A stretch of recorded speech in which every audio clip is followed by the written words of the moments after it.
you serious? Are you serious? Is there really an asteroid by the name of 2016 WF9?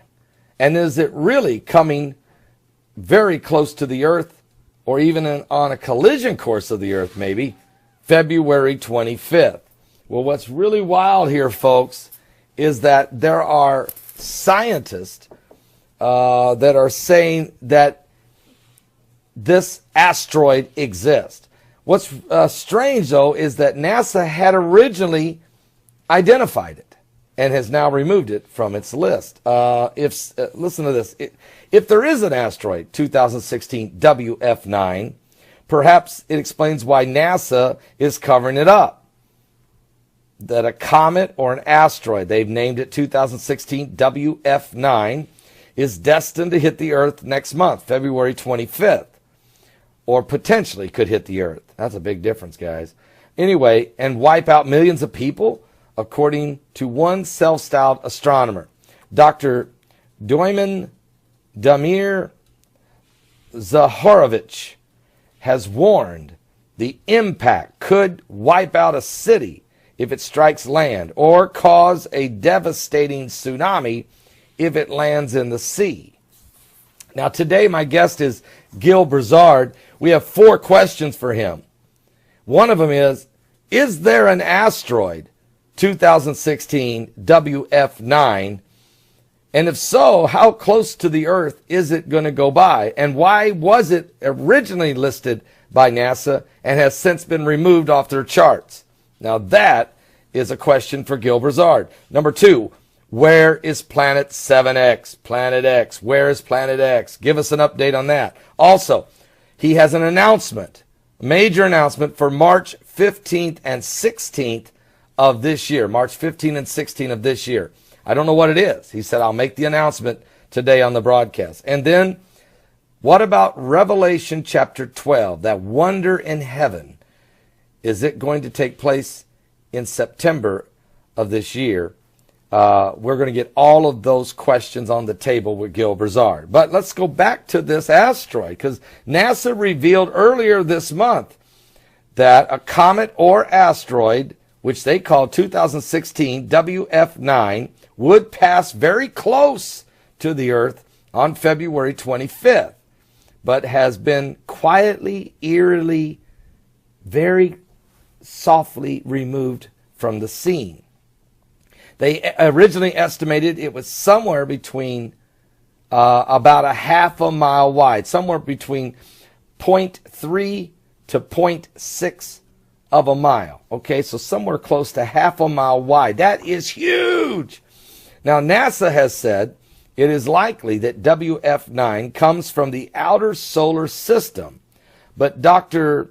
Zaharovich is more specific about its origins. He believes the asteroid comes from a giant hidden planet known as Nibiru, or Planet X.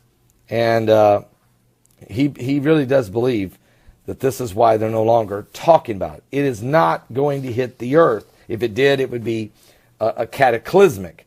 But the object they call WF9 left the Nibiru system, he says, in October of 2016 and has been spinning counterclockwise around the sun. Since then, NASA has known it will hit the Earth, he says, but they're only telling people now. Okay, folks, I don't want to go any further with this report. I really don't.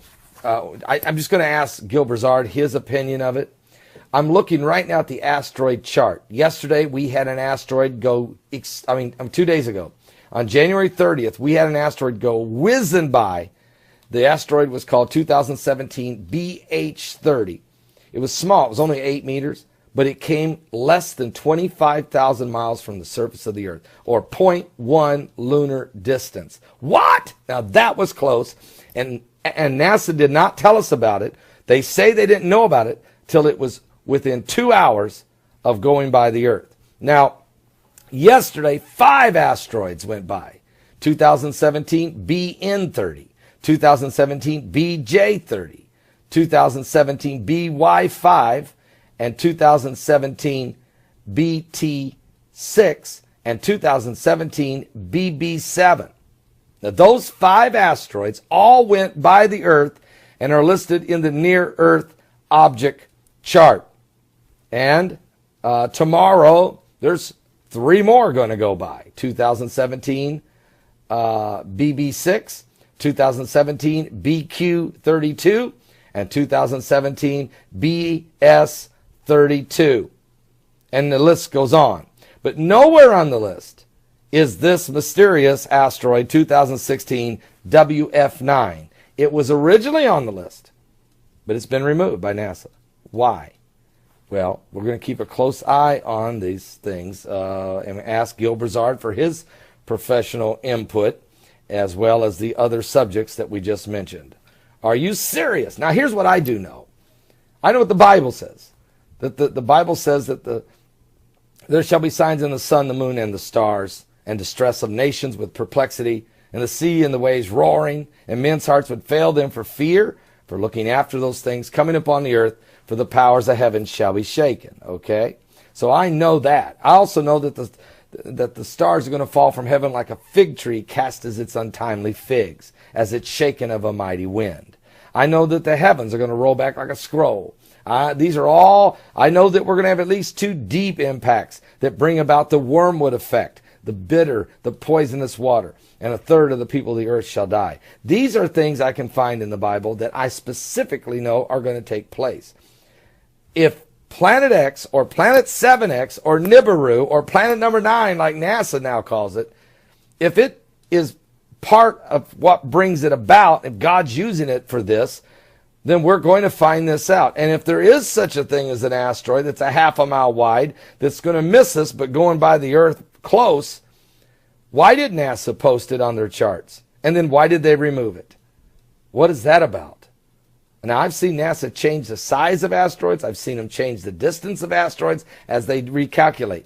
But why put one on the chart and then take it off? What is this about? Well, we're going to ask Gil Brazard. Don't miss today's live broadcast. Jesus is coming soon. That I know also. And you don't want to be left behind. Give your life to Jesus Christ. He's coming soon. Gil Brazard, my guest today. And Steve Quayle tomorrow. What? And Mike from around the world Friday. We got to get some answers. Are you serious? Are you serious? Okay, guys, now you know that there's an asteroid coming. Wednesday, it's going to come very close to the Earth, a near-Earth object, according to NASA, just discovered. They're calling it 2017 BX. It's 30 feet in diameter. It's 10 meters in diameter, and it's going to go whizzing by the Earth on Wednesday. You haven't heard anything about it, but check it out. I'll put the link below at spaceweather.com. They right on the chart.